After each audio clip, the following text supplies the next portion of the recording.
नया सवेरा नई आशा के इस YouTube चैनल पर संपर्क इंडिया के माध्यम से आप सबों को प्रभु यीशु मसीह के नाम में स्वागत और नमस्कार। आज मैं आपके साथ में जो विषय कहना चाहता हूं वो विषय हमको मिलेगा भजन संहिता की पुस्तक उसका 102 अध्याय उसका 13 पद।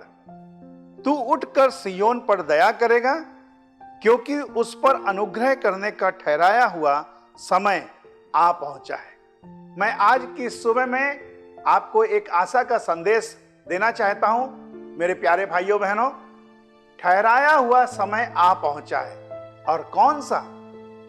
अनुग्रह का, परमेश्वर के अनुग्रह करने का ठहराया हुआ समय आपके परिवार के लिए आ पहुंचा है। शायद आप इस प्रकार से अपने जीवन में कह रहे होंगे कि कराहते कराहते मेरा चमड़ा हड्डियों में सट गया है, मैं उजड़े स्थानों में उल्लू के समान बन गया हूं, मैं पड़ा पड़ा जागता रहता हूं और गौरे के समान हो गया हूं। मेरे शत्रु लगातार मेरी निंदा करते हैं और मैं आंसू बहाता रहता हूं, दुख की रोटी खाता हूं। इस प्रकार से आपका जीवन जा रहा था, लेकिन मैं आज आपको आशा का संदेश देना चाहता हूं वो सब समय समाप्त होने वाला है, क्योंकि परमेश्वर के अनुग्रह करने का ठहराया हुआ समय आपके लिए आ पहुंचा है।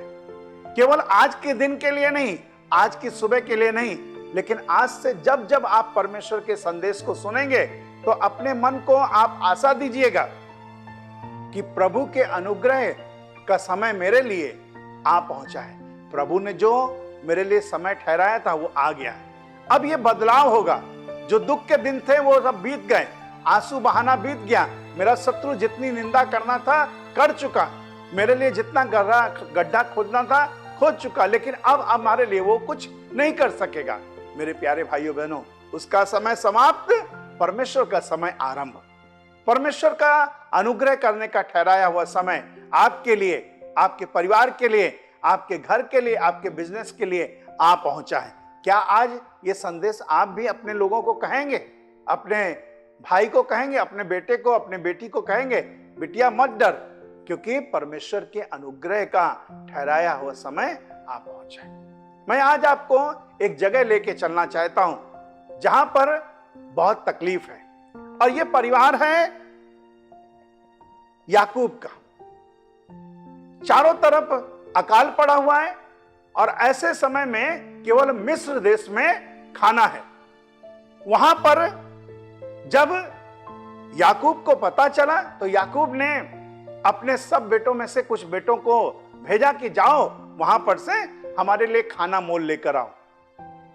जब वो वहां पहुंचे, यूसुफ ने अपने भाइयों को पहचान लिया और यूसुफ ने अपने भाइयों के ऊपर अनुग्रह किया, उनका पैसा भी लौटा दिया, खाना भी दे दिया। मैं ये कहना चाहता हूं कि उनके लिए परमेश्वर के अनुग्रह करने का ठहराया हुआ समय आ पहुंचा था। केवल इतना ही नहीं, यूसुफ ने पूछा कि तुम्हारे घर में कौन कौन है।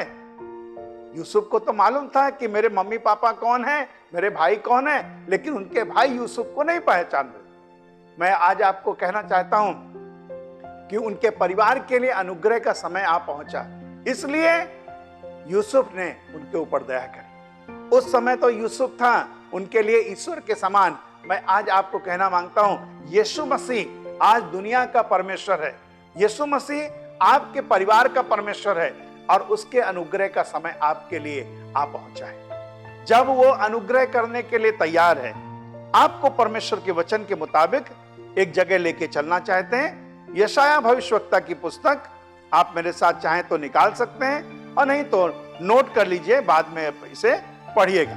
यशायाह भविष्यवक्ता की पुस्तक उसका 30 अध्याय, सुनिएगा बहुत ध्यान से।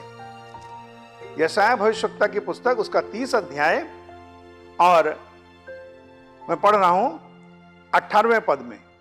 यहोवा इसलिए विलंब करता है कि तुम पर अनुग्रह करें और इसलिए ऊंचा उठेगा कि तुम पर दया करें, क्योंकि यहोवा न्यायी परमेश्वर है। क्या ही धन्य है वे जो उस पर आशा लगाए रहते हैं। यहां पर कई बातें लिखी गई हैं, लेकिन एक बात पर आप ध्यान देंगे, वो ये है कि यहोवा विलंब करता है कि तुम पर अनुग्रह करे।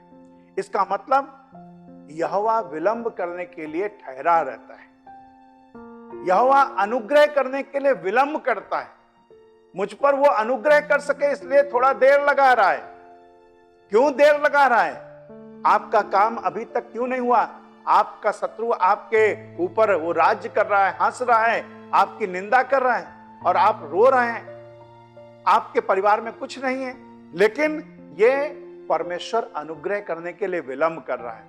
और जब उसका समय आ पहुंचेगा तो शत्रु आपका बाल भी बांका नहीं कर सकेगा। मेरे प्यारे भाइयों बहनों, आपको प्रभु यीशु मसीह बहुत आयत से आशीष दे। केवल इतना ही नहीं, मैं आज आपको उन लोगों के बारे में बताना चाहता हूं जो लोग बहुत डरे हुए थे, घबराए हुए थे। उन लोगों के ऊपर परमेश्वर के अनुग्रह करने का ठहराया हुआ समय आ पहुंचा। ये लोग 500 लोग थे। संख्या धीरे धीरे धीरे धीरे कमते हुए 120 लोगों की रह गई। 50वां दिन आया, शायद 49वें दिन में 50 लोग चले गए हैं। अब 170 से केवल 120 लोग रह गए। लेकिन 49वें दिन में अगर वो एक दिन और इंतजार कर लेते तो उनके ऊपर भी अनुग्रह हो जाता। लेकिन केवल 120 लोग रहे और परमेश्वर का वचन बताता है कि 120 लोगों के ऊपर पवित्र आत्मा उतरा। सब लोग अन्य अन्य भाषा बोलने लगे और पतरस ने उस दिन एक ऐसा प्रचार किया कि एक ही प्रचार में 3000 लोग परिवर्तित हो गए। मैं आज आपको यह कहना चाहता हूं कि वो अनुग्रह करने का ठहराया हुआ समय जैसे 120 लोगों के ऊपर आ पहुंचा, आपके परिवार के ऊपर भी अनुग्रह करने का ठहराया हुआ समय आ पहुंचा है। तो इसलिए आज आप आशा का संदेश ये सुन रहे हैं और अपने जीवन में रखें और कहें कि मेरे परिवार के लिए, मेरे घर के लिए परमेश्वर के अनुग्रह करने का ठहराया हुआ समय आ पहुंचा।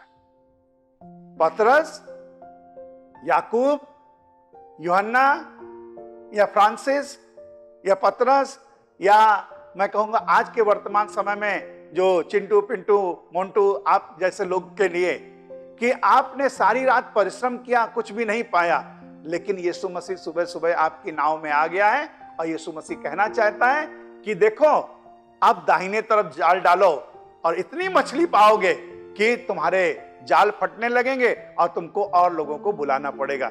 मेरे प्यारे भाइयों बहनों, अनुग्रह करने का ठहराया हुआ समय आ पहुंचा है। इसलिए आप आनंदित हो और अपने परिवार के साथ कहें कि प्रभु के अनुग्रह करने का ठहराया हुआ समय आ पहुंचा है।